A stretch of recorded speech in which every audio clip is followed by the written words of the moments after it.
बहुत बुरी खबर है। पृथ्वी जेल से भाग गया है।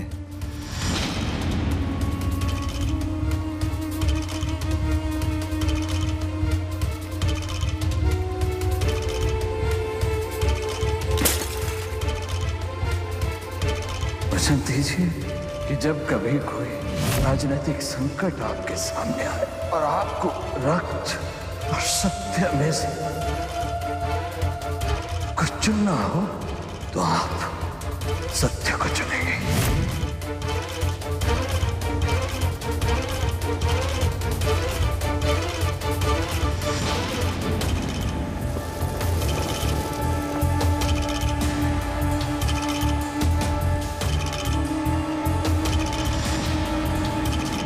ठहरो।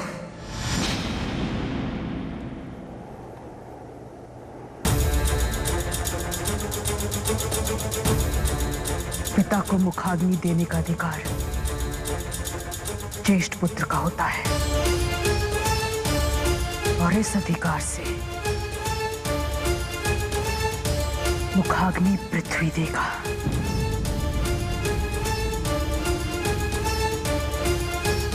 माँ, माँ, माँ क्या कह रही है?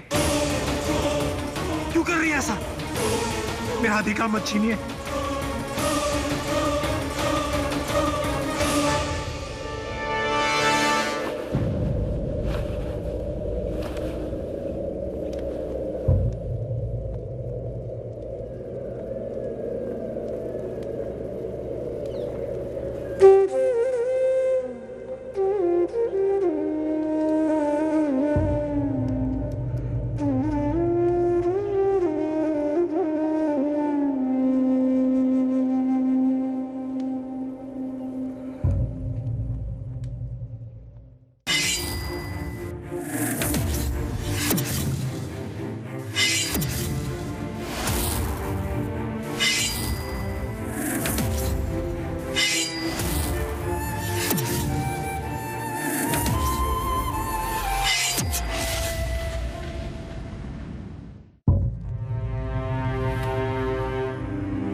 पृथ्वी ज्येष्ठ पुत्र या दत्तक पुत्र?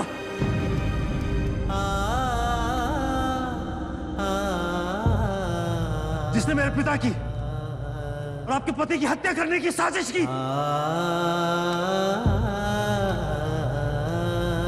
आप उसे मुखाग्नि देने का अधिकार दे रही है।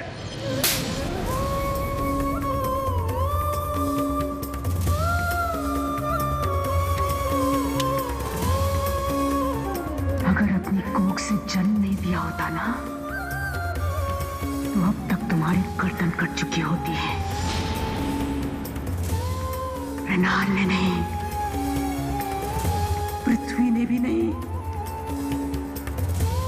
महाराज को तुमने मारा है। तुमने हत्या की है महाराज की। तुमने हत्या की है अपने पिता की। तुमने कलंकित किया है मेरी कोख को।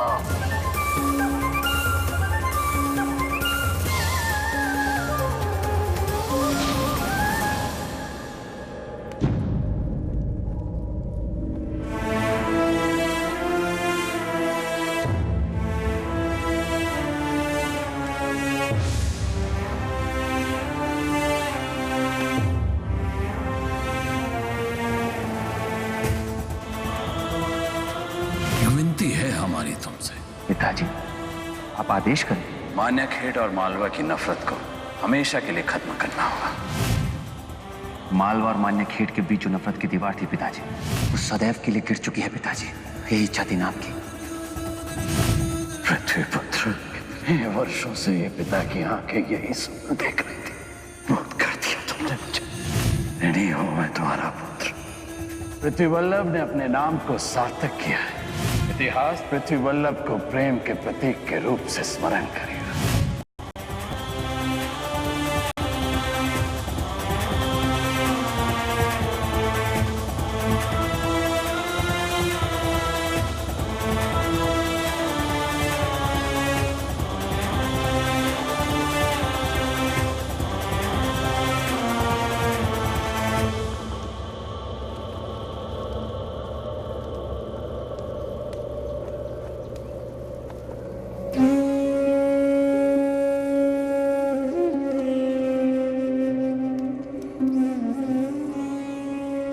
मालवा का भविष्य स्वर्णिम अक्षरों में पृथ्वी वल्लभ के कारण लिखा जाएगा। मालवा का इतिहास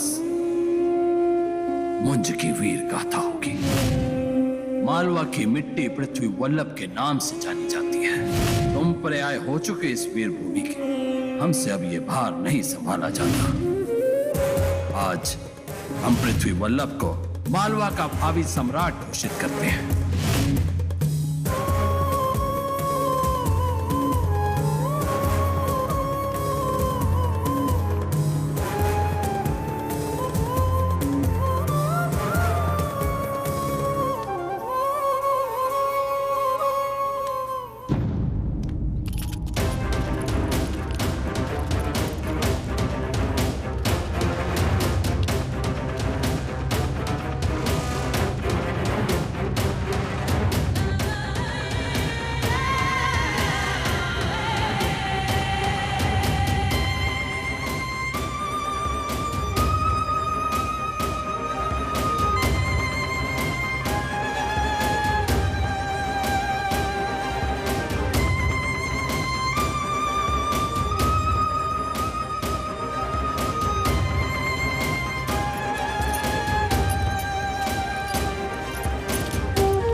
तो आपने युद्ध पे जाने का निर्णय ले ही लिया? जी। और हमें सूचना तक नहीं? इसमें सूचना देने की क्या बात है? आका के अपहरण की सूचना मिलते ही ये बात आपको खुद समझ आनी चाहिए थी। किंतु आपका स्वास्थ्य?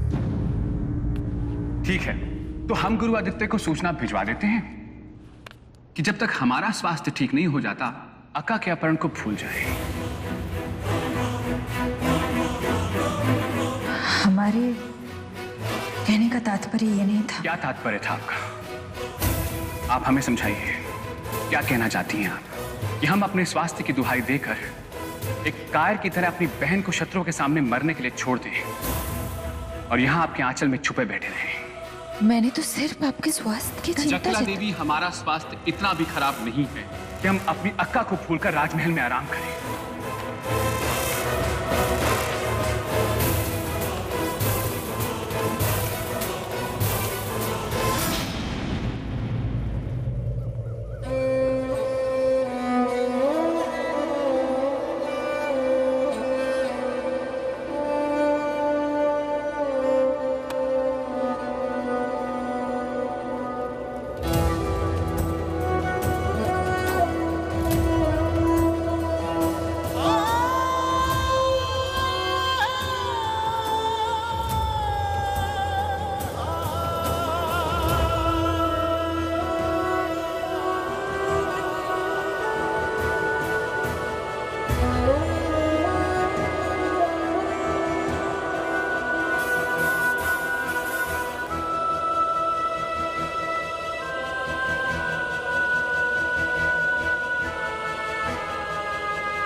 महाकाय किधर है?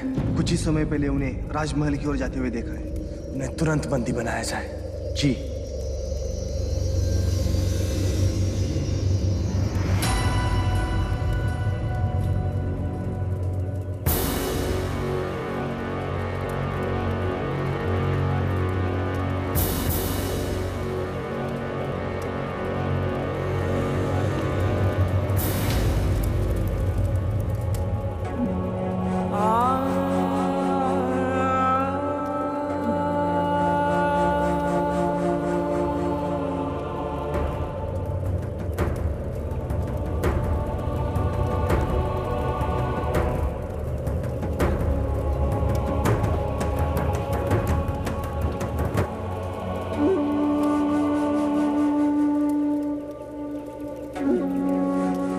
क्या हुआ?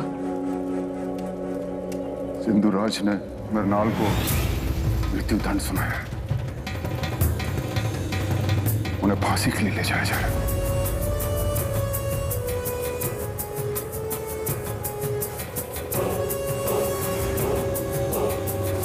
बंदी बना लो इसे।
रुक जाओ।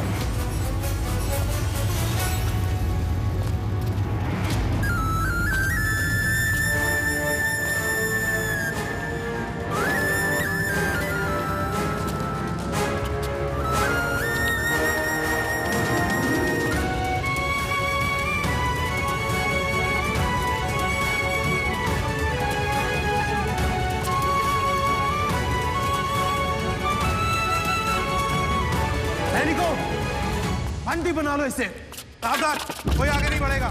सिंधुराज को पूर्व महाराज सिंघनन की हत्या के अपराध में गिरफ्तार कर लिया गया है।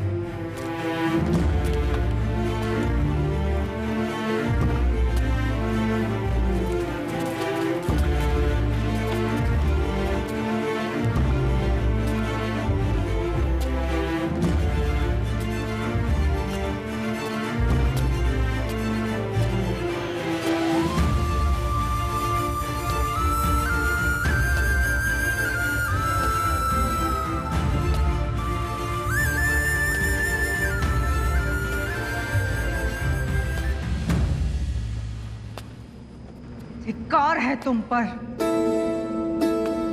धिक्कार है तुम्हारे मालवा पर, धिक्कार है तुम्हारे छल से घृणित इस खेल पर, धिक्कार है तुम पर पृथ्वीवल्लभ।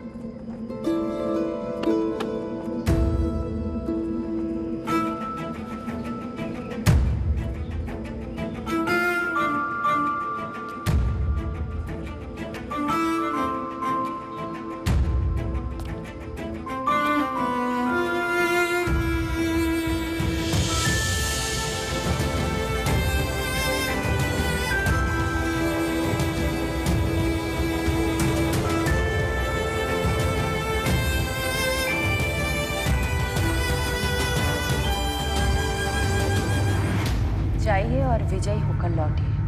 हमारी शुभकामनाएं आपके साथ हैं। वराहदेव आपकी रक्षा करेंगे।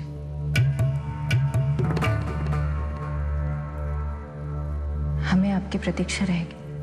इस बार मालवा को हारने से कोई नहीं रोक सकता। मालवा के विरुद्ध पड़ोसी राज्यों के गठबंधन से मान्यखेट की शक्ति चौगुनी हो गई है। हम अक्का को सकुशल मान्यखेट वापस लेकर आएंगे। हम भी यही चाहते हैं, लेकिन राजकुमारी मृणाल को सकुशल वापस लाने में आप तब समर्थ होंगे ना, जब राजकुमारी के सुरक्षित और जीवित होने की कोई सुनिश्चित सूचना आपको मिले।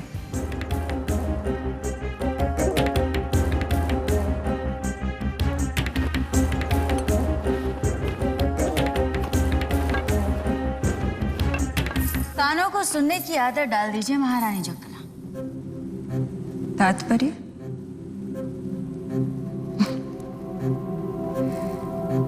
महाराज तैलक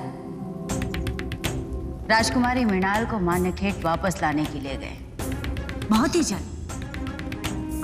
फिर से राजकुमारी मान्यखेट वापस आएंगी। कैंची की तरह उनकी जुबान चलेगी और कठपुतली की तरह हम सब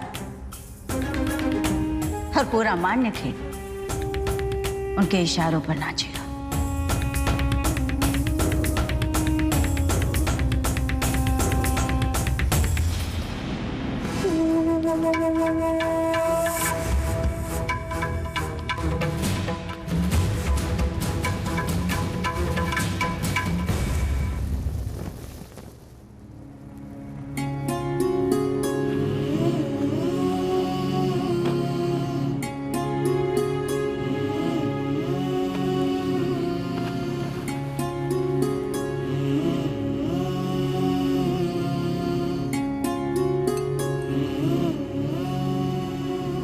पता नहीं पृथ्वी कहां चला गया है। कोई कुछ बता भी नहीं रहा है। मुझसे छिपाया जा रहा है, यह सच में किसी को पता नहीं। अब तो बस यही आखिरी इच्छा है कि मालवा और मान्यखेट में मित्रता हो जाए। और सिंधु समझता नहीं, पृथ्वी ही ये कर सकता है, वही ये शत्रुता खत्म कर सकता है।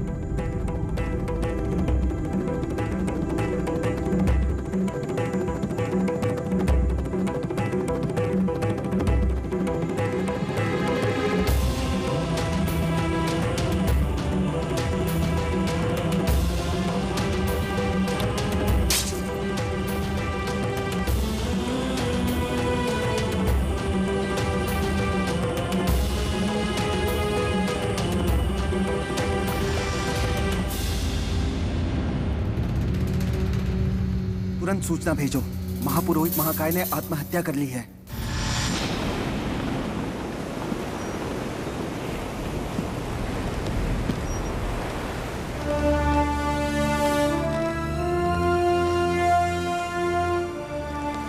जिस बंदरगाह पे विभिन्न देशों के युद्ध पोतों का कोलाहल सुनाई देना था, वहां एक परिंदा भी पर नहीं मार रहा। असीम आश्चर्य की बात है। कदाचित आने में विलंब हो रहा हो उन्हें। विलंब की बात तो तब होती है जब किसी एक राज्य की सेना नहीं पहुंचती। यहां तो किसी राज्य की सेना नहीं पहुंची और ना ही कोई संदेश। युद्ध के लिए हां कर कर युद्ध स्थल में ना पहुंचना ना केवल अपनी जुबान से मुकरना है, बल्कि हमसे शत्रुता लेना भी है। ये जानते हुए भी उन्होंने ऐसा क्यों किया? कारण पता कीजिए प्रधान। जी महाराज।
नियति ने कैसा खेल खेला है, मैं कल्पना भी नहीं कर सकता मां कि सिंधु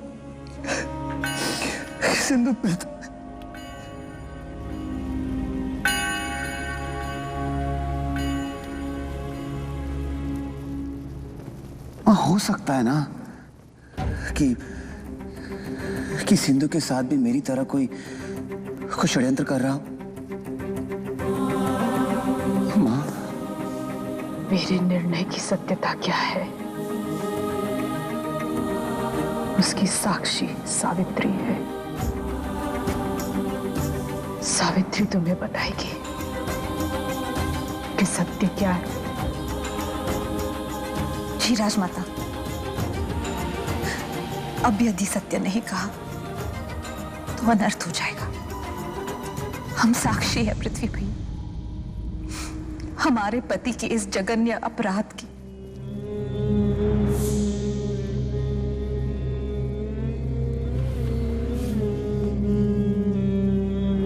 सिंधुराज ने आपके पिता की हत्या की है।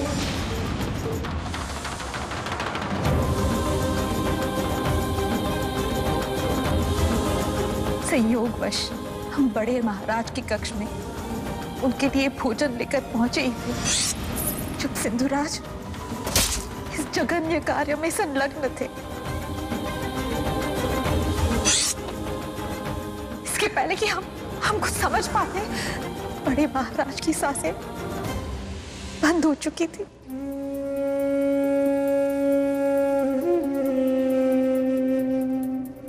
हमने किसी से कुछ नहीं कहा।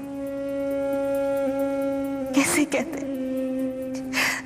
कि हमारे पति ने अपने पिता की हत्या की। एक तरफ हमारे सामने अपने पति का अस्तित्व था और दूसरी तरफ मालवा का भविष्य।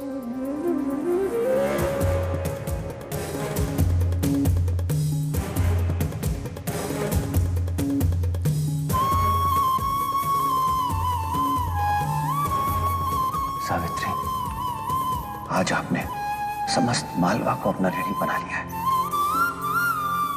मालवा कभी भी आपके इस त्याग को भुला नहीं पाएगा। एक पत्नी होने के नाते आप सिंधु का साथ दे सकती थी,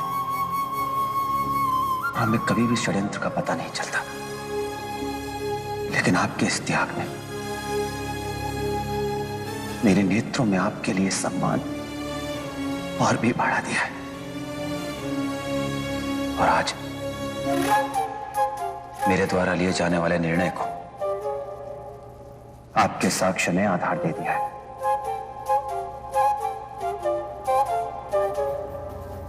राजोचित न्याय होकर रहेगा।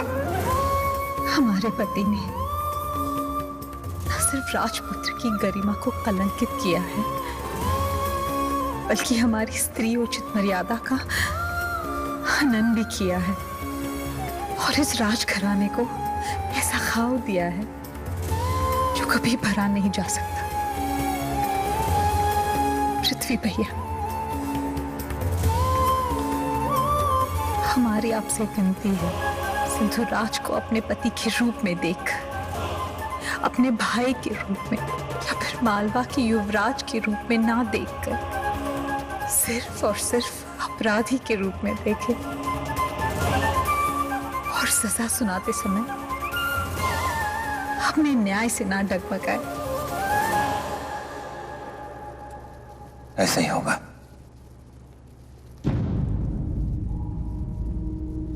इस अवस्था का कारण आपको पुत्र वियोग भी है ना? अब युवराज सत्याश्रय को बुलवा क्यों नहीं लेते? तुम सही कह रही हो लक्ष्मी, तुमने हमारे दिल की बात कह दी। पता है, मेरी आंखें तरस गई है सत्याश्रय को एक बार देखने के लिए।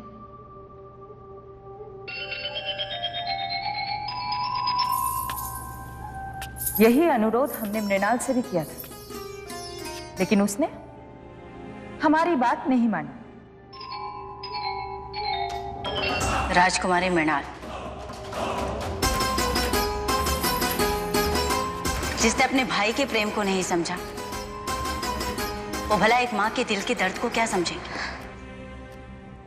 मां बेटे का संबंध तो सबसे घनिष्ठ संबंध होता है।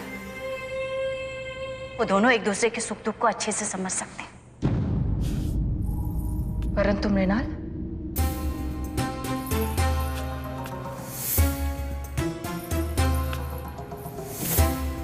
अभी आपके और सत्याश्रय के रास्ते में आने वाला यहाँ कोई भी नहीं है दीदी। ना ही महाराज तैलप और ना ही राजकुमारी मृणाल। यही उचित अवसर है, और फिर उन दोनों की अनुपस्थिति में मान्यखेट का कोई नेतृत्व करने वाला उम्मीदवार भी तो होना चाहिए। नहीं तो शत्रु देश हमें शक्तिहीन समझकर हम पे आक्रमण भी कर सकते हैं। सही कह रही हो तुम लक्ष्मी। हमारे मन से एक बहुत बड़ा बोझ हटा दिया तुमने। हम आज ही गुरु आदित्य से विमर्श करेंगे और सत्याश्रय को शीघ्र ही मान्यखेट बुलाने की व्यवस्था करेंगे।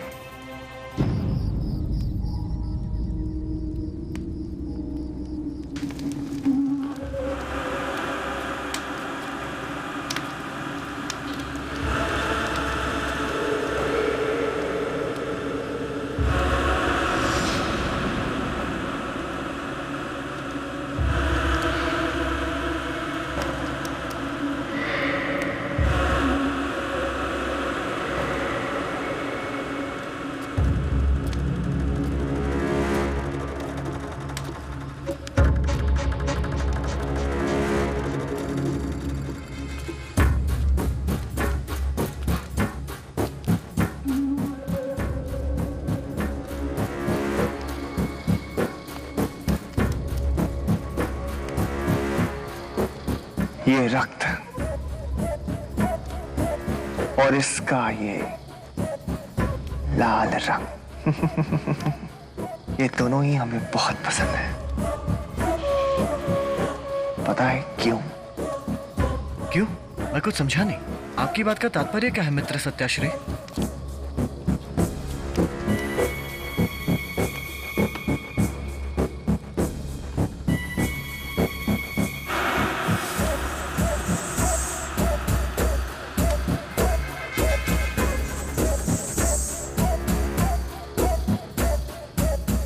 क्योंकि दोनों जीवित रहने के प्रमाण हैं। जब तक शरीर में रक्त का संचार रहता है, शरीर जिंदा रहता है, और जैसे ही शरीर में रक्त का संचार बंद हो जाता है, शरीर मृत हो जाता है। और मृत शरीर किसी के कोई काम का नहीं होता, और जो किसी के काम का नहीं होता वो मेरे किस काम आएगा?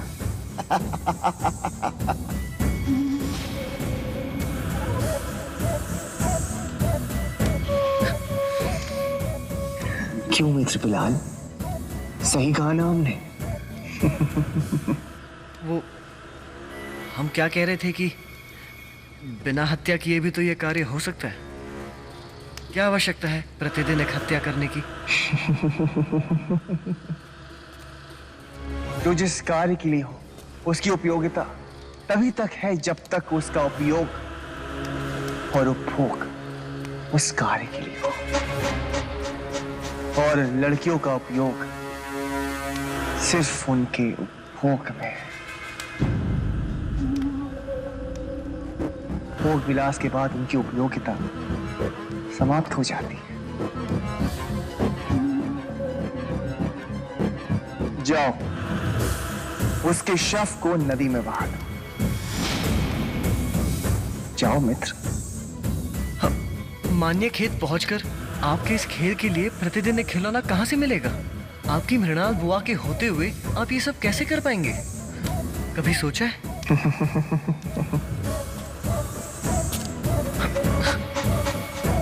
यही सोचने के लिए तो हम तुम्हें साथ ले जा रहे हैं मित्र बिलाल। तुम्हारे जैसे सच्चे मित्र के होते हुए हमें इस बात की क्या चिंता? क्यों? सही कहा ना हमने? हाँ? इसमें कोई संदेह नहीं है मित्र।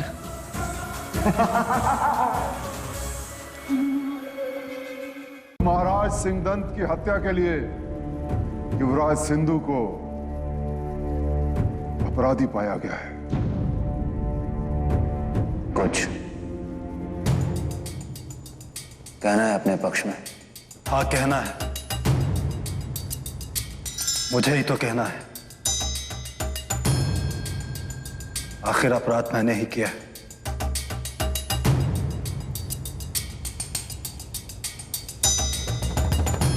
मैं स्वीकार करता हूं कि मैंने मालवा के महाराज और अपने पिता की हत्या की।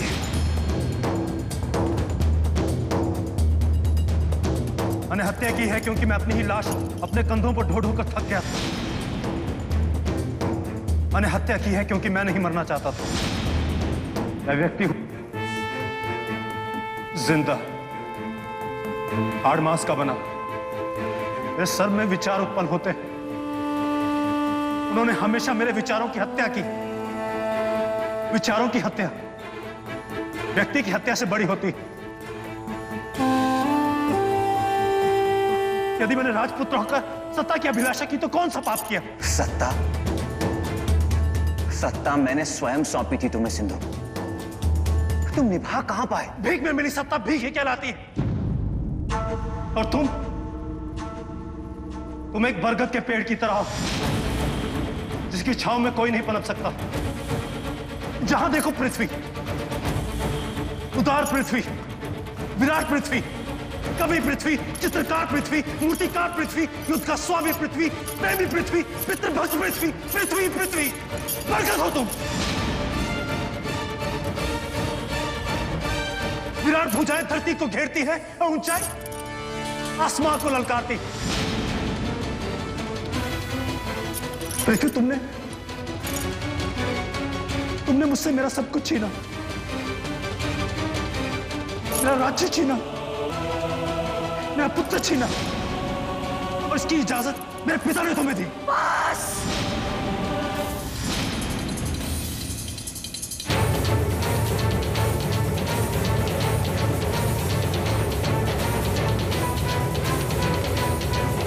चुप हो जाओ।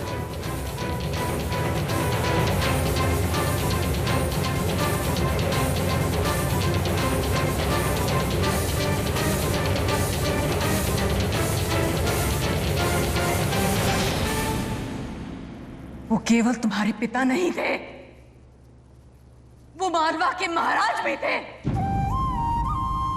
उन्होंने अपना पूरा जीवन मालवा की आत्मा को सींचने में लगाया था। मालवा मान है, सम्मान है, कोई भूमि का टुकड़ा नहीं है जिस पर तुम शासन कर सको। लाखों लोगों का अभिमान जुड़ा हुआ है मालवा के साथ। और याद रखना, राजा उसे चुनता है जो सर्वश्रेष्ठ होता है, वो नहीं जो केवल पुत्र होता है।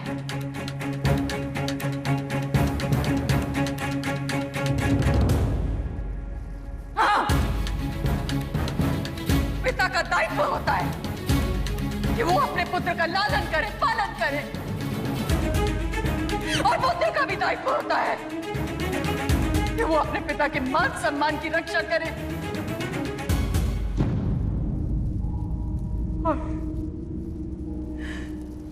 और तुमने अपना दायित्व खूब निभाया सिंधु।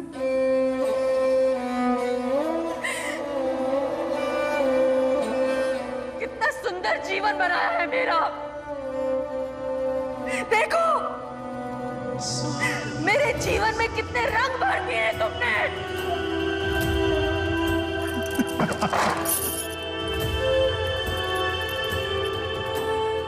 मैंने अपराध किया, अपराध किया मैंने।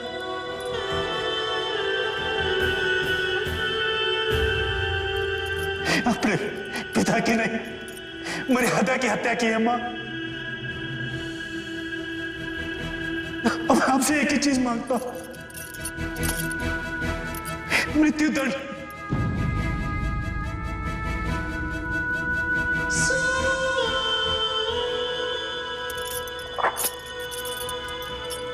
मृत्युदंड दे दो मां।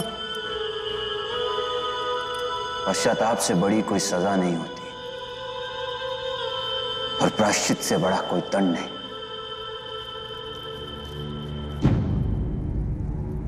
और रही बात अपराध की,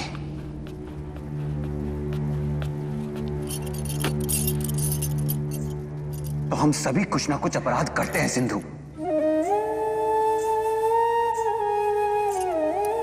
पिताजी एक सफल महाराज रहे, लेकिन एक पिता के रूप में, असफल। मैं एक सफल पुत्र रहा, लेकिन एक भाई के रूप में हार गया मैं। सिंधु, हम इंसान हैं, मानव हैं हम। ये कमियां, ये त्रुटियां, ये हमारे जीवन का, हमारे अस्तित्व का हिस्सा है, भाग है। ईश्वर नहीं, ये मानव है, साधारण मानव। मैंने अपराध किया। अपराध की स्वीकृति अपराध का बोझ कम नहीं कर सकती। नहीं होता है, नहीं, अवश्य होता है सिंधु। तुम एक पुत्र के रूप में सफल रहे और मालवा में मृत्यु दंड प्रतिबंधित है।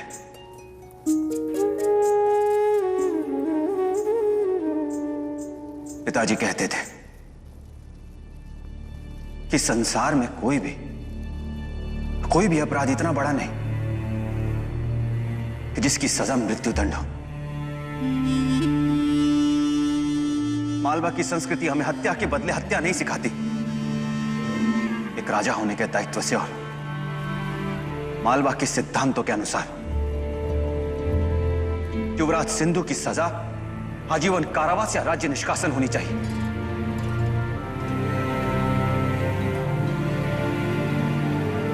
लेकिन नहीं, तुम्हारा दंड ये नहीं है। तुम आज से, अभी से, इसी समय से मेरे भाई के रूप में, हमारी मां के पुत्र के रूप में, एक पिता के रूप में, एक पति के रूप में अपने संपूर्ण दायित्वों का निर्वाह अपनी पूरी निष्ठा और ईमानदारी के साथ करोगे सिंधु। आजीवन जिन जिम्मेदारियों से तुम भागते रहे हो, उनका निर्वाह करोगे इसी संसार में रहते हुए।